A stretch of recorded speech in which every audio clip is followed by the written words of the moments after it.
ನೋಡಿ, ಈ ಹೃದಯ ಸಂಬಂಧ ವಿಚಾರದಲ್ಲಿ ಕಾಯಿಲೆಗಳೇನು ಬರ್ತಾ ಇದೆ, ಅದರಲ್ಲೂ ಕೂಡ ಸ್ತಂಭನವಾಗಿಬಿಟ್ಟು ಸಾವನ್ನಪ್ತಾ ಇರುವಂತಹ ಘಟನೆಗಳೇನಾಗ್ತಾ ಇದೆ. ಹಾರ್ಟ್ ಅಟ್ಯಾಕ್ ಅನ್ನುವಂಥದ್ದು ಬೇರೆ, ಕಾರ್ಡಿಯಾಕ್ ಅರೆಸ್ಟ್ ಅನ್ನುವಂಥದ್ದು ಬೇರೆ. ಈಗ ಆಗ್ತಾ ಇರುವಂತಹ ಸಮಸ್ಯೆಯಲ್ಲಿ ಅನೇಕರು ಸಾವನ್ನಪ್ತಾ ಇದ್ದಾರೆ. ಇದರಲ್ಲೂ ಕೂಡ ಹದಿಹರಿಯದವರಲ್ಲೇ ಹೆಚ್ಚು ಹೃದಯಾಘಾತ ಆಗ್ತಾ ಇದೆ. 15ರಿಂದ 20 ವರ್ಷದ ಒಳಗಿನ ವಯಸ್ಸಿನವರಲ್ಲೂ ಕೂಡ ಈ ಹೃದಯಾಘಾತ ಆಗ್ತಾ ಇದೆ. ಯಾಕೆ ಆಗ್ತಾ ಇದೆ? ಹಾಗಾಗಿನೇ ಈಗ ರಾಜ್ಯ ಸರ್ಕಾರ ತಜ್ಞರ ಸಮಿತಿಯನ್ನ ನೇಮಿಸಿತ್ತು. ಅವರು ವರದಿಯನ್ನು ಸಿದ್ಧಪಡಿಸಿದ್ದಾರೆ. ಇನ್ನೊಂದು ಕಡೆಗೆ ಶಾಲಾ ಹಂತದಲ್ಲಿ ಹೃದಯ ತಪಾಸಣೆಗೂ ಕೂಡ ತಜ್ಞರು ಸಲಹೆಯನ್ನು ಕೊಟ್ಟಿದ್ದಾರೆ. 15 ವರ್ಷದ ಒಳಗಿನ ಶಾಲಾ ಮಕ್ಕಳಿಗೆ ಹೃದಯ ತಪಾಸಣೆಯನ್ನ ಮಾಡಿ ಅಂತ ಹೇಳಿ 10ನೇ ತರಗತಿ ಮಕ್ಕಳಿಗೆ ಕಡ್ಡಾಯ ತಪಾಸಣೆಗೆ ಸೂಚನೆಯನ್ನ ಕೊಟ್ಟಿದ್ದಾರೆ. ತಜ್ಞರ ವರದಿಯಲ್ಲಿ ಈ ಬಗ್ಗೆ ಉಲ್ಲೇಖವಾಗಿದೆ.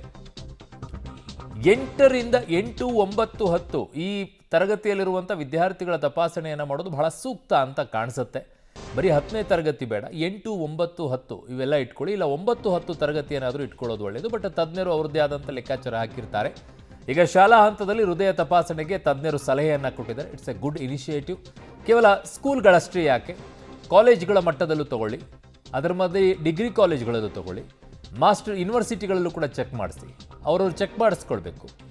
ಬಟ್ ಅದನ್ನು ಮಾಡದೇ ಇದ್ದಾಗ ಶಾಲಾ ಕಾಲೇಜುಗಳೇ ಮುಂದಾಳತ್ವವನ್ನು ವಹಿಸ್ಕೊಳ್ಳಿ. 15 ವರ್ಷದ ಒಳಗಿನ ಶಾಲಾ ಮಕ್ಕಳಿಗೆ ಹೃದಯ ತಪಾಸಣೆ, 10ನೇ ತರಗತಿಯ ಮಕ್ಕಳಿಗಂತೂ ಕಡ್ಡಾಯವಾಗಿ ತಪಾಸಣೆಗೆ ಸೂಚನೆಯನ್ನು ಕೊಟ್ಟಿದ್ದಾರೆ. ಸೊ ಆ ಏಜಲ್ಲಿರುವಂಥವರಿಗೆ ಕಡ್ಡಾಯವಾಗಿ ತಪಾಸಣೆಗೆ ಬಿಟ್ಬಿಡಿ. 10ನೇ ವರ್ಷದಿಂದ ಹಿಡಿದು ಇಲ್ಲ 14ನೇ ವರ್ಷದಿಂದ 20ನೇ ವರ್ಷದವರಿಗೆ ಕಡ್ಡಾಯವಾಗಿ ತಪಾಸಣೆಯನ್ನು ಮಾಡಕ್ಕೆ ಹೇಳಿ. ಅವರೇ ಮಾಡ್ಕೊಳ್ಬೇಕು ಅವ್ರ ಜೀವವನ್ನು ಉಳಿಸ್ಕೊಳ್ಳೋಕ್ಕೆ. ಬಟ್ ಮಾಡದೇ ಇದ್ದಾಗಲೂ ಕೂಡ ಕಡ್ಡಾಯವಾಗಿ ಮಾಡೋದು ಒಳ್ಳೆಯದು ಅನಿಸುತ್ತೆ. ಹೈಪರ್ ಟೆನ್ಷನ್ ಪತ್ತೆ ಹಚ್ಚಬೇಕು. ಅದು ಹೆಂಗೆ ಚೆಕ್ ಮಾಡ್ತೀರಾ ನೀವು? ಹೃದಯ ರಿಸ್ಕ್ ಫ್ಯಾಕ್ಟರ್ಸ್ ಪತ್ತೆ ಮಾಡಬೇಕು. ಮಕ್ಕಳಿಗೆ ಶಾಲೆಗಳಲ್ಲಿ ಸ್ಕ್ರೀನಿಂಗ್ ಮಾಡಲು ಸಲಹೆಯನ್ನು ಈಗ ನೀಡಲಾಗಿದೆ. ಸೊ ಮಕ್ಕಳಿಗೆ ಹೃದಯ ತಪಾಸಣೆಗೆ ಸೂಚನೆಯನ್ನು ನೀಡಲಾಗಿದೆ. ಶಾಲಾ ಹಂತಗಳಲ್ಲೇ ಈಗ ತಪಾಸಣೆಯನ್ನು ಮಾಡೋಕ್ಕೋಸ್ಕರ ಈ ಸೂಚನೆಯನ್ನು ನೀಡಲಾಗಿದೆ. ಬಹಳ ಇಂಪಾರ್ಟೆಂಟ್ ಇದು, ಅತಿ ಅಗತ್ಯತೆ ಇದ್ದಿದ್ದು. ಕಾರಣ ಅನೇಕ ನಾವು ಕೇಳ್ತಾ ಇದ್ದೀವಿ, 15 ವರ್ಷಕ್ಕೆ ಹಾರ್ಟ್ ಅಟ್ಯಾಕ್ ಆಯಿತು, 16 ವರ್ಷಕ್ಕೆ ಹಾರ್ಟ್ ಅಟ್ಯಾಕ್ ಆಯಿತು, 17 ವರ್ಷದವರು, 18 ವರ್ಷದವರು, 20 ಹಿಂಗೆ ಹೇಳ್ತಾ ಇದ್ದೀವಿ. ಆ ಏಜ್ ಇದೆಯಲ್ಲ, ಅದು ಬಿಸಿ ರಕ್ತ, ಅಲ್ಲಿ ಯಾವುದೇ ಬ್ಲಾಕ್ ಇದ್ರೂ ಕೂಡ ಒಡೆದೋಗ್ಬೇಕು. ಆ ರೀತಿಯಾಗಿ ಬಿಸಿ ರಕ್ತ ಇರುತ್ತೆ. ಅಂಥದ್ರಲ್ಲಿ ಬ್ಲಡ್ ಕ್ಲಾಟ್ ಆಗ್ತಾ ಇದೆ, ಕಾರ್ಡಿಯಾಕ್ ಅರೆಸ್ಟ್ ಆಗ್ತಾ ಇದೆ, ಡೆತ್ ಆಗ್ತಾ ಇದೆ ಅಂತಂದಾಗ ನಿಜವಾಗ್ಲೂ ಕೂಡ ಆತಂಕ ಕಡಿಮೆ ಮಾಡಿಕೊಡುತ್ತೆ ಇದು.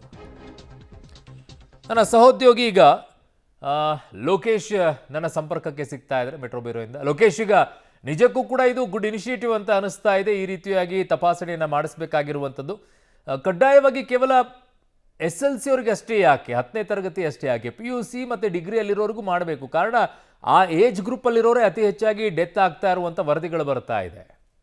ಅರುಣ್, ಖಂಡಿತ ಶಿಕ್ಷಣ ಸಂಸ್ಥೆಗಳಲ್ಲಿ ಈ ರೀತಿಯ ಜಾಗೃತಿ ಮತ್ತು ತಪಾಸಣೆಯನ್ನು ಮಾಡಬೇಕು, ಶಾಲಾ ಮತ್ತು ಕಾಲೇಜುಗಳಲ್ಲೂ ಆಗಬೇಕು ಅನ್ನುವಂಥದ್ದು ತಜ್ಞರು ಕೂಡ ಅಭಿಪ್ರಾಯನ ಕೊಡ್ತಾರೆ. ಅಲ್ಲಿ ಶಿಕ್ಷಣ ಸಂಸ್ಥೆಗಳು ಅಂತ ಬಂದರೆ ಎಲ್ಲ ರೀತಿಯ ಶಿಕ್ಷಣ ಸಂಸ್ಥೆಗಳು ಬರ್ತವೆ. ಅಲ್ಲಿ ಟೆಸ್ಟನ್ನು ಮಾಡಿಸ್ಬೇಕಾಗುತ್ತೆ, ಮಕ್ಕಳಿಗೆ ಅದ್ರ ಬಗ್ಗೆ ಅರಿವನ್ನು ಮೂಡಿಸ್ಬೇಕಾಗತ್ತೆ ಅನ್ನುವಂಥದ್ದು. ಯಾಕೆ ಸ್ಪೆಸಿಫಿಕ್ ಆಗಿ 10ನೇ ತರಗತಿ ಮಕ್ಕಳಿಗೆ ಇದ್ರ ಬಗ್ಗೆ ಜಾಗೃತಿ ಮೂಡಿಸ್ಬೇಕು ಅಂತಂದರೆ, ಇಲ್ಲಿ ಆ ಹೃದಯ ತಪಾಸಣೆ, ಹೃದಯಾಘಾತದ ಬಗ್ಗೆ ಮಕ್ಕಳಿಗೆ ಅರಿವು ಬರುತ್ತೆ. ಅರಿವು ಬಂದಂಥ ಸಂದರ್ಭದಲ್ಲಿ ಬಂದಾಗ ಏನು ಮಾಡಬೇಕು, ಯಾವ ರೀತಿ ಮುಂಜಾಗ್ರತೆಯನ್ನು ವಹಿಸ್ಬೇಕಾಗತ್ತೆ, ಬರ್ದೇ ಇರೋ ರೀತಿಯಲ್ಲಿ ಯಾವ ರೀತಿ ನಾವು ಕಾರ್ಯಕ್ಷಮತರಾಗಿರ್ಬೇಕಾಗತ್ತೆ ಅನ್ನೋದನ್ನು ಮಕ್ಕಳಿಗೆ ಇಲ್ಲಿ ಗೊತ್ತಾಗಬೇಕಾಗತ್ತೆ. ಆ ವಿಚಾರಕ್ಕೆ ಸಂಬಂಧಪಟ್ಟಂತೆ, ಹೃದಯಾಘಾತಕ್ಕೆ ಸಂಬಂಧಪಟ್ಟಂಥ ವಿಚಾರವನ್ನು ಕೂಡ ಪಠ್ಯ ಪುಸ್ತಕದಲ್ಲಿ, ಪಠ್ಯಕ್ರಮದಲ್ಲೂ ಕೂಡ ಅಳವಡಿಸಿ ಎನ್ನುವಂಥ ಸಲಹೆಯನ್ನು ಈಗ ತಜ್ಞರು ನೀಡ್ತಾ ಇರುವಂಥದ್ದು. ಕಡ್ಡಾಯವಾಗಿ 10ನೇ ತರಗತಿ ಮತ್ತು 15 ವರ್ಷದ ಒಳಗಿನ ಇರ್ತಕ್ಕಂಥ ವಿದ್ಯಾರ್ಥಿಗಳಿಗೆ ಪ್ರತಿ ಶಾಲೆಯಲ್ಲೂ ಕೂಡ ಹೃದಯ ತಪಾಸಣೆಯನ್ನು ಮಾಡಿಸ್ಬೇಕು. ಆ ರೀತಿಯಾದಂಥ ಒಂದು ಹೊಸ ವ್ಯವಸ್ಥೆಯನ್ನು ಜಾರಿ ಮಾಡಬೇಕು ಅಂತೇಳಿ ಈಗ ತಜ್ಞರು ಸರ್ಕಾರಕ್ಕೆ ಸಲಹೆಯನ್ನು ಕೊಡ್ತಾ ಇರುವಂಥದ್ದು. ಮುಖ್ಯಮಂತ್ರಿಗಳು ಯುವಕರ ಹಠಾತ್ ಸಾವಿನ ಬಗ್ಗೆ ಕೋವಿಡ್ ಲಸಿಕೆಯನ್ನು ಅಲ್ವಾ ಅಂತೇಳಿ ತನಿಖೆ ಮಾಡಿ ಅಂತೇಳಿ ತನಿಖೆ ಮಾಡಿ ವರದಿ ಕೊಡಿ ಅಂತೇಳಿ ಸೂಚನೆ ಕೊಟ್ಟಿದ್ರು.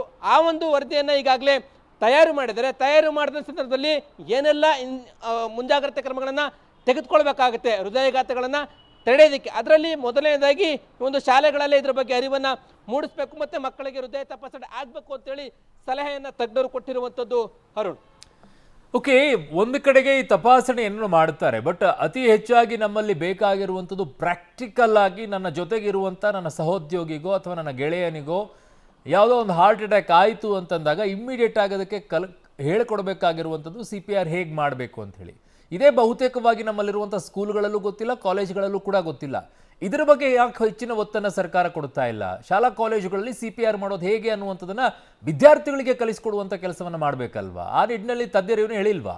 ನೋಡಿ, ಈಗಾಗಲೇ CPR ತರಬೇತಿ ಕೊಡೋದ್ರ ಬಗ್ಗೆ ಈಗಾಗಲೇ ಆರೋಗ್ಯ ಇಲಾಖೆ ಹೆಜ್ಜೆಯನ್ನ ಇಟ್ಟಿರುವಂಥದ್ದು. ಅದರ ಬಗ್ಗೆ ಈಗಾಗಲೇ ತರಬೇತಿಗಳು ಕೂಡ ನಡೀತಾ ಇದೆ. ಈಗಾಗಲೇ ಪ್ರವೃತ್ತಿಯಲ್ಲಿ ಪ್ರಕ್ರಿಯೆಯಲ್ಲಿ ಇರೋ ಕಾರಣದಿಂದಾಗಿ ಅದರ ಬಗ್ಗೆ ತಜ್ಞರು ಸಲಹೆಯನ್ನ ಕೊಟ್ಟಿಲ್ಲ. ಸಾರ್ವಜನಿಕವಾಗಿ ಇರ್ಬೋದು, ಸಾರ್ವಜನಿಕ ಸ್ಥಳಗಳಲ್ಲಿ, ಶಾಲಾ ಕಾಲೇಜು, ಮಾಲ್ ಮತ್ತು ಜನನಿಬಿಡ ಪ್ರದೇಶಗಳಲ್ಲಿ ಈ ಒಂದು CPR ಟ್ರೈನಿಂಗ್ ಅನ್ನ ಕೊಡುತ್ತಾ ಇದ್ದಾರೆ. ತರಬೇತಿಯನ್ನು ಕೊಡಬೇಕು ಅಂತೇಳಿ ಈಗಾಗಲೇ ಆರೋಗ್ಯ ಇಲಾಖೆ ಮುಂದಾಗಿದೆ.